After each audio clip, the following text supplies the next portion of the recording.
Fruity, fruity, fruity, fruity, fruity, fruity, fruity, fruity, fruity, fruity. Greetings, my beautiful lovelies. It's Emmy. How are you? It's great to see you, and welcome back to another episode of Fruity Fruits, where I taste fruits that are fruity. If you're not familiar with this series, please check out the Fruity Fruits playlist where I try and taste different kinds of fruits that I've never tasted before.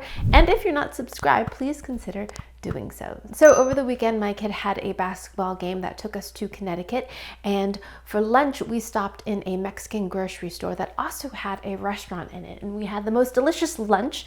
But afterwards I had to peruse the grocery store because I love doing that, and I found some treasures, including this fruit. Look at my little friend.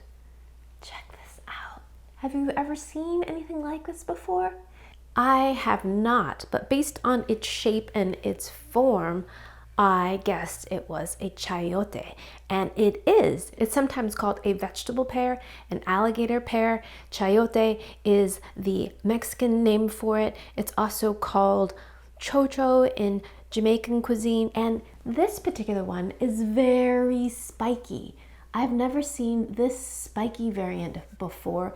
It is so spiky and it looks like it hurts, and it truly does. When I found it at the supermarket, I had to rest it on my purse because I couldn't hold it. It is so spiky. They're like little needles. So this fruit is native to present-day Mexico and Central America and was a staple food of the Aztecs. And I've never seen this really spiny version before. I'm more familiar with this version of chayote, which you can purchase in your supermarket, just like I did. And this is the smooth version. So they have a similar form. See that little seam? It's very similar to this one right here, and similar kind of pear shape. And you can see why they call it a vegetable pear, because it does look a lot like a pear, but it is not related to the pear fruit at all. This is actually in the cucurbit family, so that means it's related to cucumbers and melons, and it grows on a vine, and it really likes warm tropical climates. So some of you may know that I recently took a trip down to New Orleans with my family,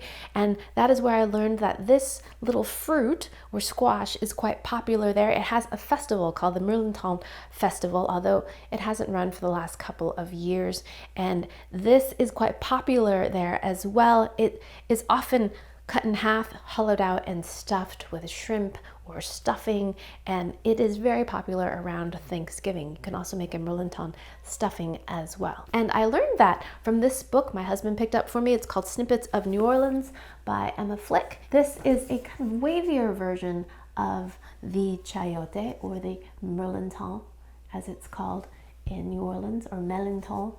And there's a little festival about it.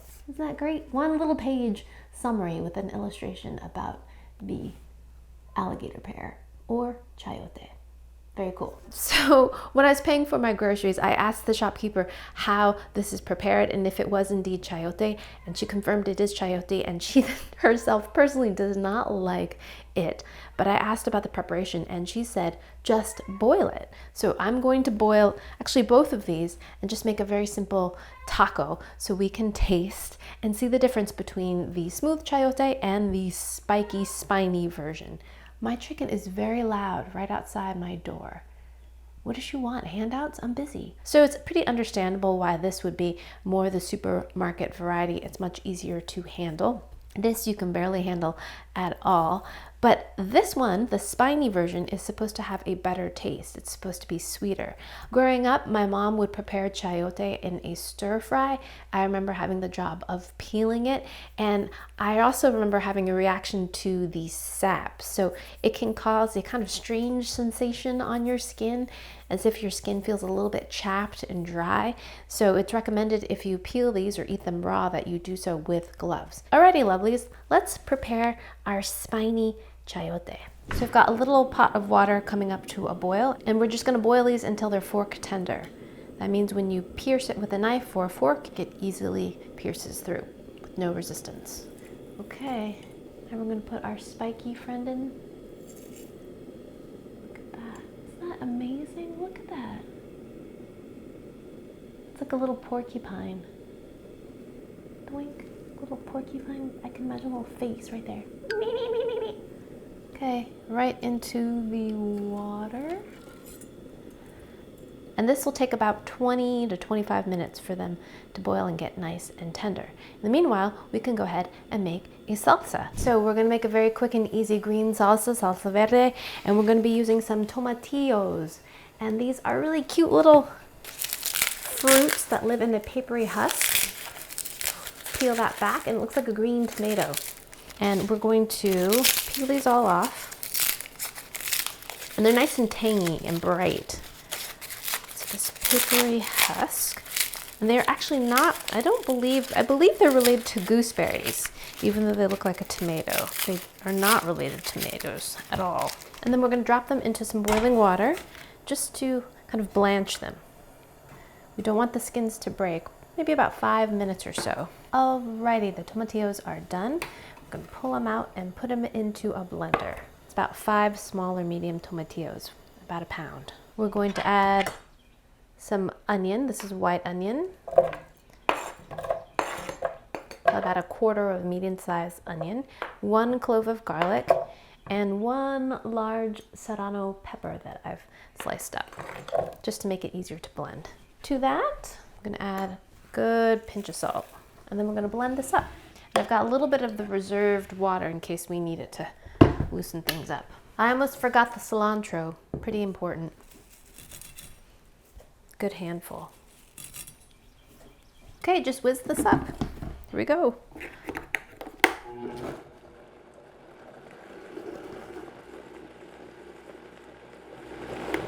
So this would traditionally be made in a molcajete, which is a stone kind of mortar and pestle. So it doesn't have to be a super fine puree. A little bit of chunk is all right. It'd actually be preferred, but I don't have a molcajete, so I'm using a blender. Let's pour our salsa. Beautiful green color. And let's taste it for seasoning. It might need some salt. Woo! Tomatillos have a lovely, bright, tangy flavor to them. So I don't need to add any lime in that whatsoever. The salt is pretty good. The serranos bring some heat and some chili flavor. Delicious. So good. Alrighty. Can't wait to taste that on the chayote. So the chayote is still boiling. It's not tender yet. So I'll be back once those are cooked and we can assemble our tacos. Alrighty, lovelies. I am back with the cooked chayote. So here they are. I've drained them of the water. Here is the spineless version. This one actually cooked a lot faster than the prickly one. This one is a little bit smaller. The reason why I chose to boil them whole was, number one, I didn't want to have any skin contact with the sap. My second reason was I was hoping that the spines would get a little bit softer and make this easier to peel, but it's still very prickly and spiky. A little bit easier to handle. You can kind of just rub it a bit in the direction, but still quite spiky. So now we're going to peel them. And a very easy way to do that would be with a vegetable peeler. So just like that, it just peels very easily. Now you can also propagate these. It's pretty interesting. I watched some propagating videos and you just buy this fruit whole and just let it sit on your windowsill and a little sprout will emerge from this part.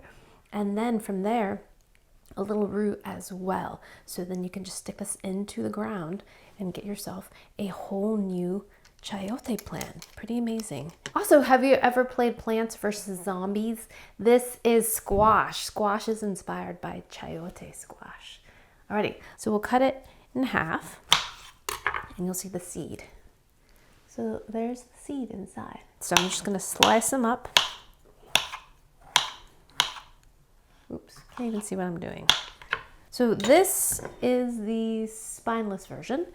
Now let's prepare the spiny version.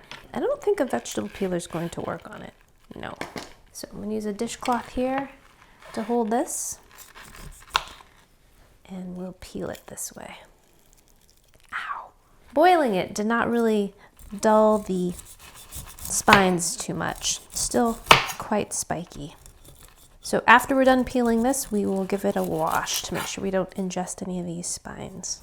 This one has more of a fragrance than the spineless version as I was cooking them. This one also took longer to cook, almost twice the amount of time, about 40 minutes. So there is our peeled chayote. Let's see what this one looks like inside. Pretty similar to the first one. Apparently you can also eat these raw in a salad, but something about that exterior made me want to cook it. So here we are. So once we remove the skin, both of these look very similar and they feel similar as you slice them too. So let's give them a taste just as they are. Let's try the spiny, spiky version first. Alrighty, my first taste of prickly chayote. Itadakimasu.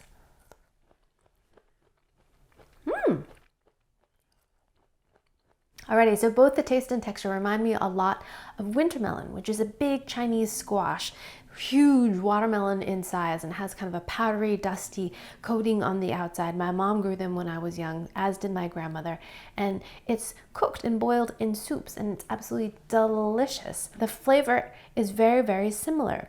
It's a little bit sweet, but not like a fruit sweet at all. Definitely more vegetal. But a very plain, benign flavor, similar to zucchini, but more substance in terms of a texture. Not crunchy, but just more of a bite. Really good, I like it. Really good. Alrighty, let's compare that with the spineless version. Here we go. Similar flavor, but less sweet. Same texture too. Kind of wet, not really crunchy, but similar to a summer squash. But I think more flavorful than a summer squash and not as mushy or soft. Definitely more substantial in texture. But the spiny one to me has a better flavor, more sweetness, and more kind of squashy flavor. Delicious. Alrighty, let's go ahead and assemble a taco. So I have a corn tortilla, and I'm just going to lightly warm it using a little bit of heat from my burner here, just to soften this up. Then we're going to take a few pieces of our chayote.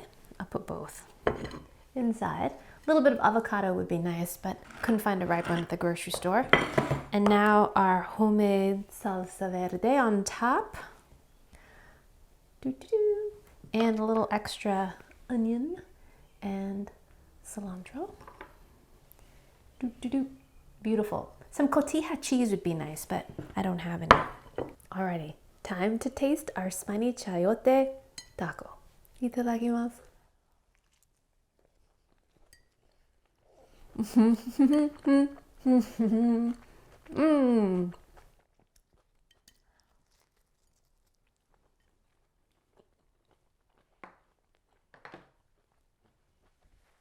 Delicious. This salsa is so good. Nice and tangy and bright, and goes so well with the squash, which is slightly sweet. And the warm corn tortilla.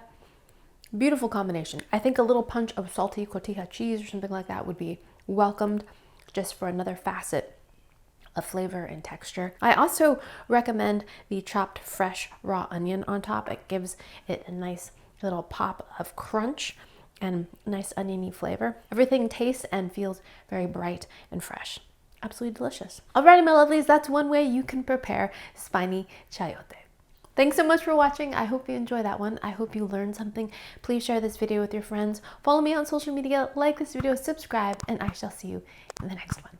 Toodaloo, take care, bye!